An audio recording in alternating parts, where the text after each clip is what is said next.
یه نکته آموزشی از پر 6 سانت کج انداختیم، 6 سانت خط‌ها رو مشخص کردیم، رفتیم توی ترتیب زمینی. الان مثال میخوایم این ساغر رو که این باشه بریم توش زمین. حال اینا دوستان حالتهای اولیه است.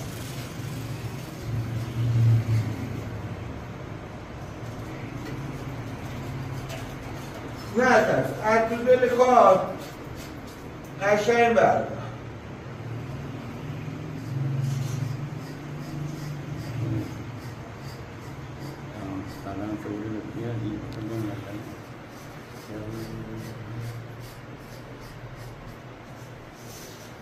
بعد میایم این قسمت رو میشینیم تو مرحله بعد معروف این کلیپ میذارم.